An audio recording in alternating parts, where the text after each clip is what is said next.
వాక్య విధంగా సెలవిస్తుంది.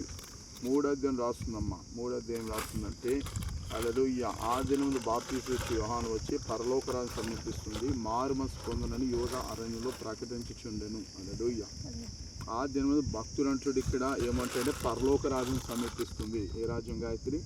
పరలోక రాజ్యం. ఏ రాజ్యం? పరలోక రాజ్యం. కాబట్టి ఎందుకు బాప్తిస్మం పొందుకుంటున్నావు నువ్వు? పరలోక రాజ్యానికి వెళ్ళడానికి. ఏ రాజ్యానికి వెళ్ళడానికి?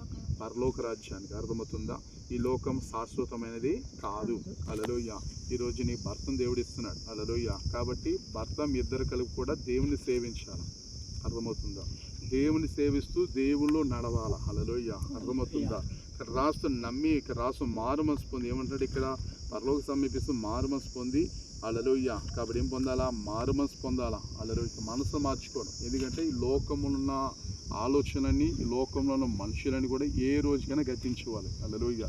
కానీ దేవుడు చిరకాలం ఉంటాడు.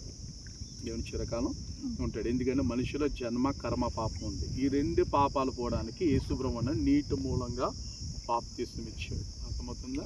కాబట్టి ఈరోజు నీకున్న ప్రతి పాపాన్ని ప్రభువే కడిగేస్తున్నాడు. ఎవరు కడిగేస్తున్నారమ్మా? ప్రభువే కడిగేస్తున్నాడు. కాబట్టి ఈరోజు నువ్వు పశ్చాత్తాపడి, దేవా నీ బిడ్డగా ఇంకా నేను అంకితం కావాలా, నీ బిడ్డగా ఇంకా తయారు కావాలా, నీ కొరకు నేను వాడబడాలా అని నీ మనసులో జ్ఞాపన చేసుకో. ప్రభు ఆత్మ నీలో ఉండి సహాయం చేయనుగాక. దేవుడి మాట దీవించునుగాక. చిన్న ప్రార్థన చేస్తాను. ప్రభువా యేసు క్రీస్తు నామమున ఇప్పుడు బాప్తిస్మం పొందుతుంది. అపోస్తలుల 2:38 లేఖనం ప్రకారం యేసు నామమున వాక్యం నెరవేర్పు కలుగునుగాక. శాపము పాపము తొలగించి యేసు ప్రభా జ్ఞానవంతురాలుగా ఇప్పుడు లేపబడునుగాక. ప్రతి శాపము పరిహరింపబడునుగాక.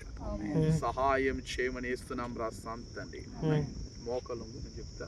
మోకలంగు, మోకరించి, మోకరం మెల్లిగా మోకరించి. అప్పుడు ఇది మోకాలు